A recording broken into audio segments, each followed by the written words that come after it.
And what about academic leadership? Did you grow up hoping you would be the dean of a law school someday?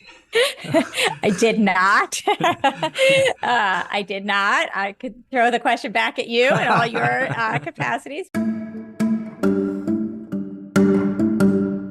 Hello, everyone. I'm Jim Ryan, president of the University of Virginia, and I'd like to welcome all of you to another episode of Inside UVA. This podcast is a chance for me to speak with some of the amazing people at the university and to learn more about what they do and who they are.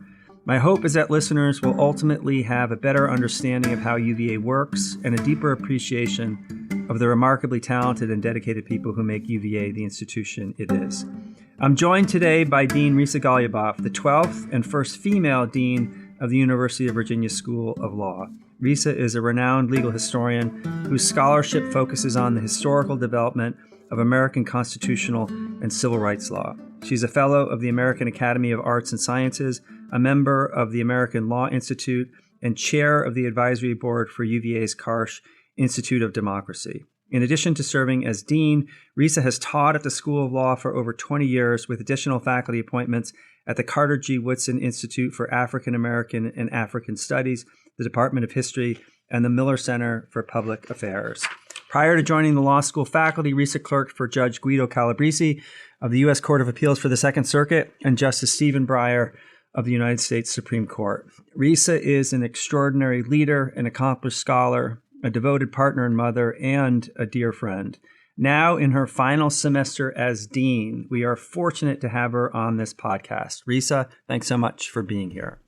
Thank you for having me. I have to tell you, Jim, this is a bucket list item for me before I step down. And I didn't even tell you that. So when the invitation came, I was really delighted and honored. So, well, I'm really glad you said yes. So we have a ton to cover and in a little time. I want to start at the present. So you are in your 8th year as dean. You're in the final semester. You are officially a short timer. How are you feeling about that?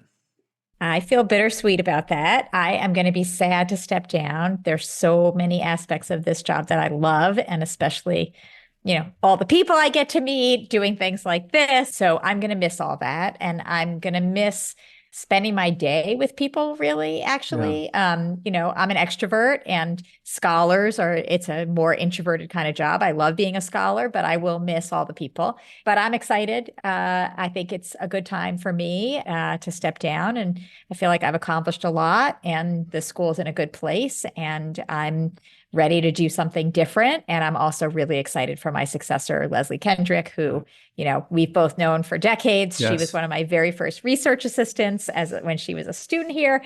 So I feel good all around, but I don't know exactly how I'll feel, on July 1. Yeah. So you talked a little bit about what you'll miss. Are there one or two things that you'll miss the most, and what will you miss the least?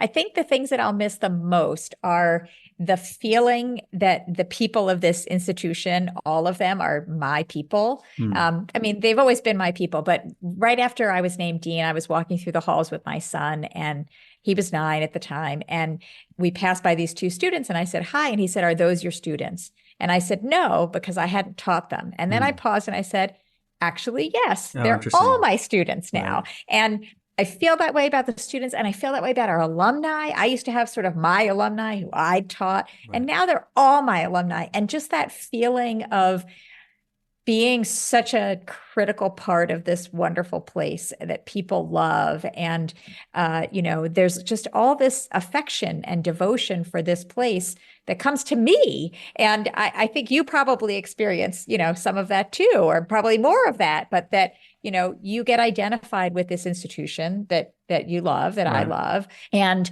you get to be an ambassador for it in all these different kinds of ways. And you get to be the recipient of all of this, good feeling that all these students, faculty, staff, alumni have for it. Right. Okay. That's what you'll miss the most. What will you miss the least? I think, I don't know.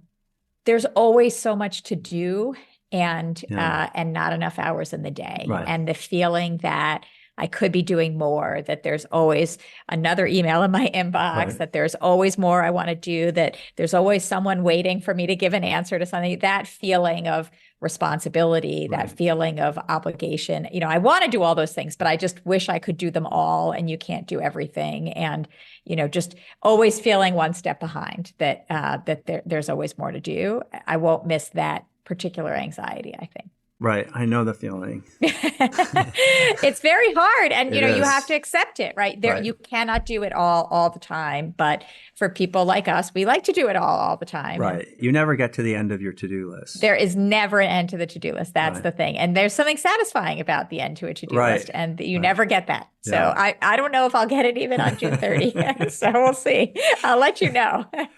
So you have had a spectacular run as dean. I'm wondering, are there one or two accomplishments that you're most proud of or most grateful for? There are a bunch of things I'm proud of. I'll mention one that's like a very specific thing, which is our Roadmap Scholars program. Yeah. So this is a pipeline program that we've created for first generation and low income college students. And it is a soup to nuts preparation program. It's not just get you in the pipeline. It's give you a roadmap for how to get into and succeed at a law school like UVA. And it is fully resourced and gives legal education about applications, education about the legal profession. It really provides all of the kinds of resources, not just financial ones, that under-resourced students need to succeed. And there isn't another program out there that's as generous and I think as thoughtful and as comprehensive as ours. And so I'm really proud of that. We just are in the process of admitting our third cohort. So it's still very young, but we've now admitted someone to the law school who came from the program, the first one. I don't know whether she'll come yet or not, but so that I'm very proud of that. I would say more generally, there's going to be a theme probably to the extent that you're asking me about the law school and the deanship. Like the law school, we're not the engineering school. We don't have labs, and we don't have big infrastructure investments. The law school is all about the people, and that's true on the faculty side, and it's true on the student side. So what gives me joy are all the people, and what I'm proud of are all the people. So I'm really proud of the faculty we've hired. I'm really proud of what our faculty have accomplished over the last 8 years, and I'm exceedingly proud of our students. I think these have been a really challenging 8 years, partly Charlottesville, partly COVID, partly political polarization, war.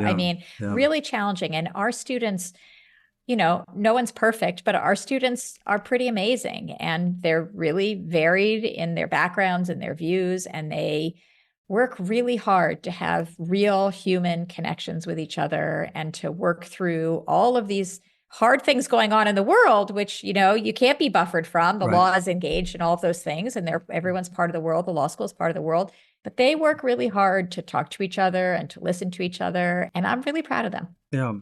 So going back to the faculty for just a second, you had a pretty famous hiring spree that caught the attention of the law school world. Can you describe that a little bit for those who weren't following as closely as I was? Sure. So over the last 8 years, we hired 34 faculty members. We have a faculty of about 100, so that's a third of our faculty.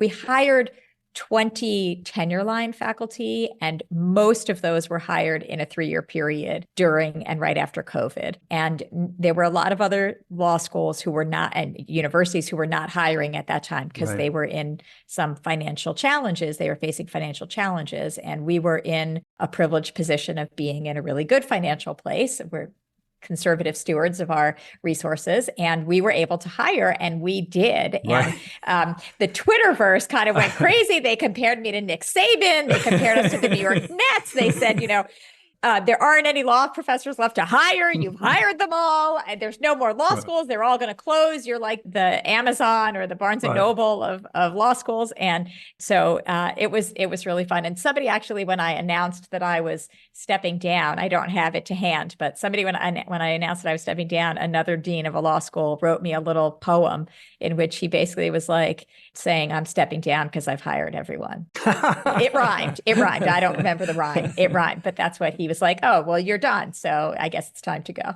So you mentioned some of the challenges that your students have faced, but you faced those challenges with them. what was the most challenging issue or period of time during your deanship, would you say? It's hard to choose between two, I would say. The white supremacists, Unite the Right, rallies, protests, violence in 2017 was definitely one. I mean, it was a cataclysmic and traumatic event for the university and Charlottesville and for our whole community. And so that was challenging. And then, as you know, I chaired the Dean's Working Group, which organized the response for the whole university. And so I'd only been dean for a year at that time, and I really spent that whole next school year working on that. And that was very challenging. And that year felt long, but it didn't feel as long as the COVID time. So, COVID was different. The Unite the Right, it was a brief crisis in the moment, but it had a really complex response that took a long time to unravel. And COVID was an ongoing crisis that kept changing and demanding new responses to new problems that it kept raising. And so it was, maybe you're the runner, not me, but it's possible, that one was a sprint and one was a marathon. But, COVID, I think, turned out to be a Tough Mudder with no end, right? Like you're crawling through the mud and then you're climbing up the thing and you don't know what the next thing is going to be. And so there was a stamina to the COVID one that was really hard. But I think the responding to the white supremacists was, very emotional. I'm Jewish. I was the first Jewish dean as well as the first woman dean. And so, this is my community in so many different ways. And I think the university really had to think a lot about how to respond and what this would mean for us going forward. Yeah. Well, the work that you did with the Dean's Working Group was fantastic. And I know it was a hard assignment, but the entire university benefited from it. So thank you. Thank you. So those of us who are associated with the law school know it is, or we like to believe, but I believe it's true, a special place, and that it's different from other law schools. And I'm sure you talk about this a fair bit. And I'm curious how you would describe the law school and what makes it such a special place. So I definitely agree. You won't be surprised. I totally agree that the law school is really special. And, it's interesting. We just had our admitted student open house. And what I tell the prospective students there is, everybody tells you their students are happy and it's a collegial place and all this, but I'm glad you're here because you can actually see it in action. And when you come, you can see that we really are special. And I do think that what makes us special is our community. And it is a community of lots of different kinds of people who come from lots of different places, who are all ambitious in the best sense of the word. They all want to do their best. They are spurred on to excellence. They are looking for rigor, and they are rigorous in their studies. But they're doing all of that not at the expense of anyone else. They're doing it together, collaboratively, collegially, as part of a community that is inclusive and supportive as the baseline for being rigorous and challenging and excellent, and where you're going to hear lots of different viewpoints. And I remember so acutely my first UVA interview for this job, not this job, to be a faculty member. Yeah. And that's what I took away. Like, these people are nice, and these people are smart, and these people have all different thoughts, and they are going to make me a better scholar and a better teacher and a better person. And that's true for our faculty, and it's true for our students. And I think part of it is Charlottesville. I think the University of Virginia is the central institution in the lives of our students, and it's the central institution in the lives of our faculty and of our staff. And that means people are here and they're committed, and they're going to have you to their homes, and they're going to be invested in your life. And that's true for everybody. And I don't think that's true everywhere. Yeah. And I think it makes our students happier. And we build on that, right? It's not just happenstance. Oh, we're in Charlottesville and now everyone's collegial. We have all kinds of programming and all kinds of structures that we put in place to reinforce that we're a real community and that we see each other as full human beings, and that that's part of what enables us to have the hard conversations and to learn together. And I would be remiss if I didn't mention softball. Softball is important, but softball is important in and of itself, and because it stands in for work-life balance and, socializing as part of your life and having real relationships. So I don't know, that wasn't really succinct, but I do think what makes us special is the people and the community. And I think students who come here come knowing that, so they're self-selected. Yeah. Then we reinforce that through all kinds of structures and programs. And then you go out in the world, and you know this more than anyone as a UVA alum, and those are relationships you have for the rest of your life. And it's beautiful. Yeah. It's very special. I agree. So let's step back for a second. You are originally from New York. You received an undergraduate degree at Harvard, your law degree at Yale, and your PhD in history from Princeton. So you're obviously a slacker and not at all talented student. How did you end up at the UVA School of Law as a faculty member? That's a great question. Well, let me answer two ways. So first, that makes me sound very Northeast, but my work historically, I'm a historian of the civil rights movement and social movements, was always on the South. I'd spent a bunch of time in the South before, though my husband, Rich Schrager, who you know, he's from New Jersey. He'd never been, the South was totally new to him. But we went on the teaching market together. We were looking for jobs together, and we applied very broadly all across the country. And we had a bunch of options. And as I was saying before, I have a very vivid memory. You have these half-hour interviews for different law schools, and going to all of these. And it's some of them, the people are lovely and nice, but they don't really ask you anything hard about your work, or they all have the same thing to say. And in some of them, they think that being rigorous is being mean, and that they can't also be nice. And that's not my way. And I have a vivid memory. I could tell you who the people were in the room, in this hotel room from UVA, where they were warm and lovely and generous and embracing and super smart and all asked different questions. And even by the time I left the room, I had new ideas about my project. And I walked out and I thought, oh, that was different from everyone else. And Rich, we didn't see each other the whole day. We're going to all these half-hour interviews. He had exactly the same response. And then when we came, for our interviews, that was true yet again. And then we came back for recruiting visit after we were given our offers and after we'd accepted. Then we came for recruiting, and then we came to look for houses. And Rip Verkerke, who was the chair of the committee, organized a soccer game for Rich to play in, and his wife, Tracy, who's a dancer, and I'm a dancer, organized for there to be a dance class for me to go to. And we said, Rip, we already said yes.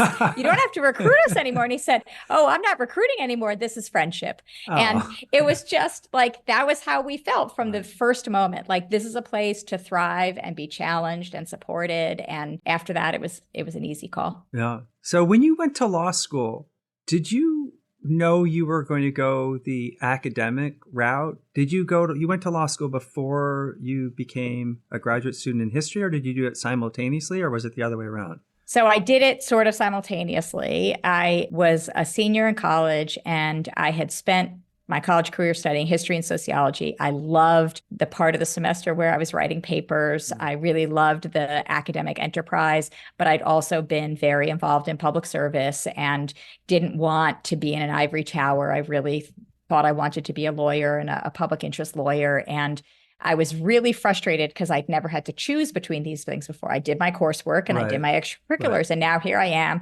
Suddenly everyone's like, well, you have to choose. You either go to law school or you go to graduate school. I was like, I don't think I'm going to choose. I'm going to do both. And so I applied to both from college, but I had no concept of how they would combine. I had never heard of a law professor. I didn't know what law professors did. I didn't have any access to that world. And I thought, if you'd asked me then, I would be, say, a public interest lawyer working at, I spent one summer in law school at Florida Rural Legal Aid doing migrant farm work or advocacy work. And I might teach at a local community college and do oral histories of the farm workers and teach history and do public interest work.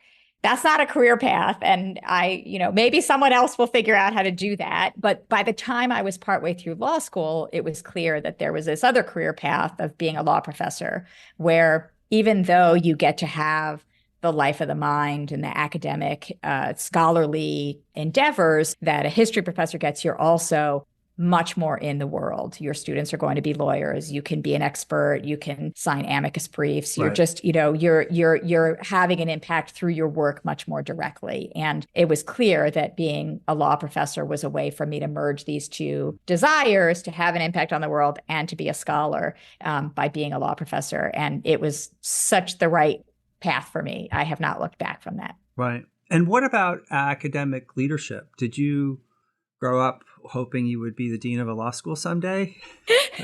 I did not. I did not. I could throw the question back at you and all your capacities, but no, I'm a really happy scholar. I love teaching. I love the students. I love every part of being a professor. And I didn't really think I wanted to be in academic leadership. There came a moment where there was going to be a dean search, and there was a question of, who would our next leader be? And I started thinking about that, and I love this place. And I started thinking I've gained so much from it, and I love it, and it's an institution I want to give back to. And so to me, it was a service to this law school and this university, as opposed to I want to be a dean. It's funny because when I was thinking about and trying to decide if I wanted to throw my hat in the ring, I had a conversation with an ex-dean from another institution. And he was saying, well, I don't think anyone should be dean who doesn't want to just be a dean. I don't think it's a good answer to want to be dean at UVA. You should just want to be a dean. And I was like, I'm not sure what I think about that. And by the end of the process, like, I think you're totally wrong. I disagree 100%. I don't want to be a dean. I want to be dean here because this is my institution. And I love it. And I also have thoughts about how to make it the best version of itself. And that's why, and I will say, I will add, thinking about having an impact on the world and, living a life of the mind and having an impact, right? This was a good next step for me, that enables you to shape a whole institution and enable scholars to do their best work and enable students to go out in the world and have great careers. And so it felt like a little different balance between those two pieces, but a new, exciting one. Yeah. So you have also been active outside of the law school. We talked a little bit about your work on the Dean's Working Group, but last year, President Biden appointed you to the permanent committee for the Oliver Wendell Holmes devise. Now, I'm sure everyone knows exactly what that is, but for the one or two people who don't, can you explain what that is and what you do? I can. I can't believe there's anyone who doesn't know it, but okay. No, Oliver Wendell Holmes was a very famous jurist, Supreme Court justice, and he left a bequest to the United States government, his devise. That's a technical term for his bequest. And it was determined a long time ago. It actually sat for a long time and was not used. And then it was determined that it would be used to fund a series of histories of the Supreme Court of the United States. And over the last number of decades, a number of those have been written. There are still more that can be written, but they've been written. And so this committee is basically the editorial committee that decides when is a volume going to get written, who will be the author of the volume, and kind of supervises the whole process of writing these histories. And so there are 4 people on the committee, and I am one of them, and that's what we do. So your other board role is being chair of the Karsh board. This is the Karsh Institute of Democracy. Can you talk a little bit about that role and the institute itself?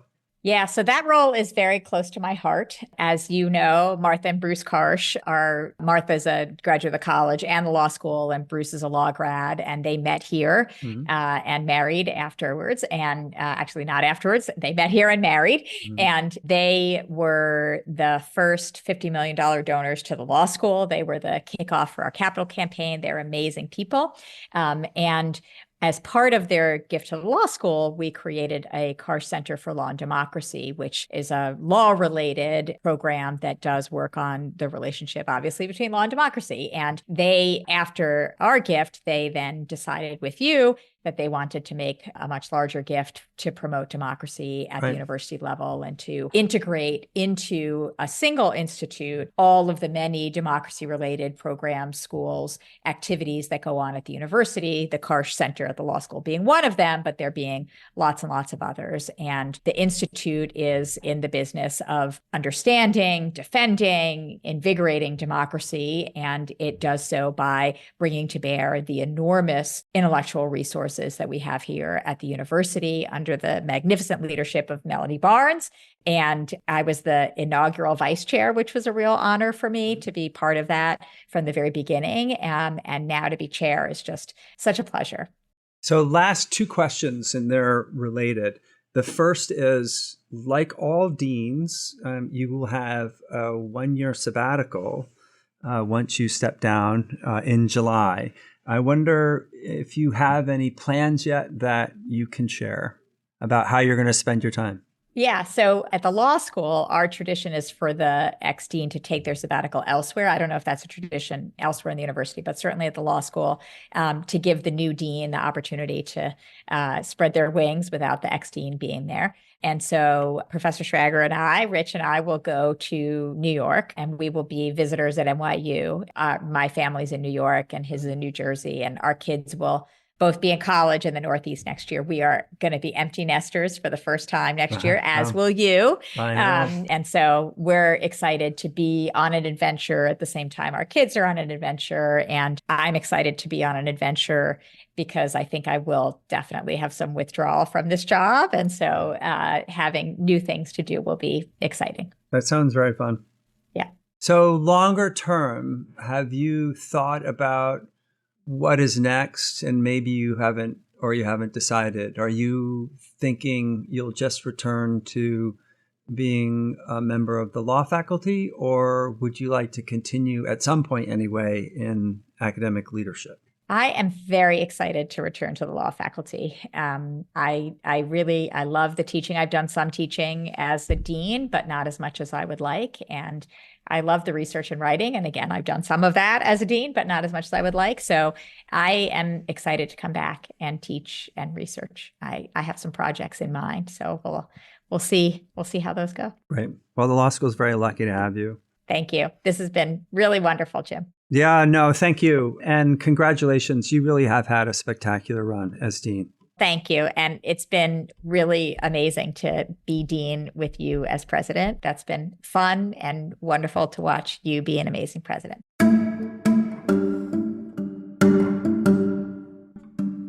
Inside UVA is a production of WTJU 91.1 FM and the Office of the President at the University of Virginia.